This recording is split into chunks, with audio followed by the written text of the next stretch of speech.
ไปน้องกับน้องไปไหมน้องน่าจะได้อยู่ได้แฟนคลับน้องหลายอย่าพยายามให้น้องไปในคอมเมนต์มาดูใครอยากให้ลูกน้ำกับน้องไปแสดงหนังอยู่ให้คอมเมนต์มาเด้อใครอยากให้น้องไปกด1มาใครอยากให้ลูกน้ำไปกด2นะ เอามาอัปเดตกันเนี่ยคือผู้นี้นะเราเป็นคนดังทั้ง2ฝั่งโขงเลยเนาะคือแบบได้ไปแสดงหนังไปแสดงละครอยู่ทางฝั่งไทยเองก็ดีอยู่ทางลาวก็มีแล้วขอถามเนี่ยคือเขาไปแสดงอยู่ไทยได้จังไหนหนังเรื่องแรกเป็นหนังยังสิ้นลายหงเป็นละครที่ว่าฮับเซิร์นที่จริงมันก็จะมีอีกเรื่องนึงเรื่องหนังแบบเป็นแบบหนังจีนนะแต่ว่ามันบริทายถึงยกเลิกก่อนแล้วกันว่าเป็นสิ้นลายหงจะเป็นแข่งฮับเซิร์นต่อสุดท้ายดอก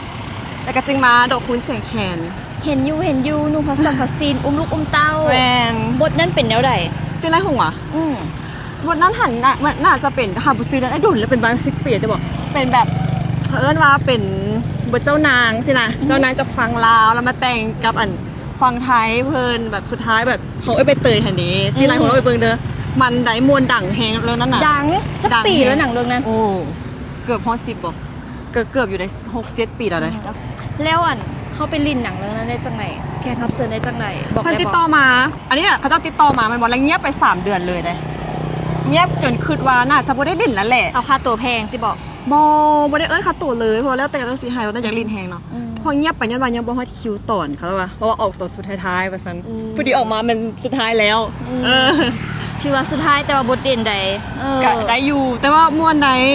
แต่ละคนแบบแสดงดีแฮงแล้วหนังเรื่องนั้นประทับใจซีนใดหลายกว่าเรื่องไหนมี2เรื่องแรกประทับใจซีนอุ้มเด็กน้อย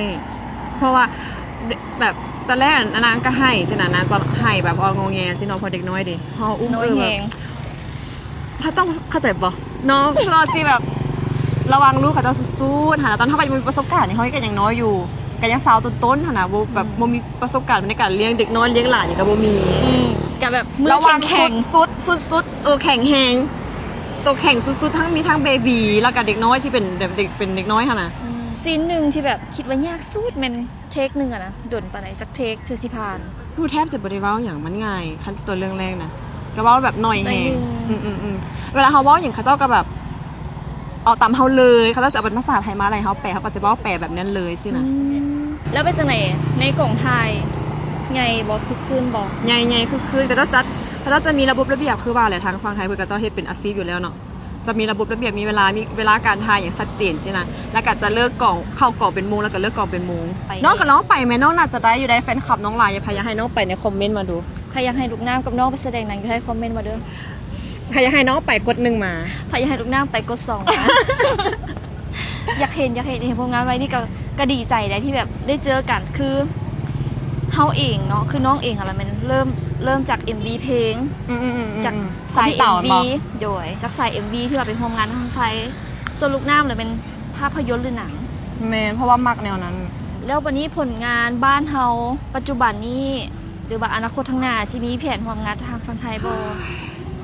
ยังบ่รู้เลยเพราะว่ายังบ่ทันได้ข้ามไปนะยังบ่มีโอกาสได้แบบข้ามไปทางไทยเลยที่เขาจะติดต่อมาอยู่ก็มีติดต่อมาอยู่แบบทางนั้นซ่องใหม่นะแต่บ่จืดแหละแต่ว่าเขาก็บ่ได้ไปหนังก็มี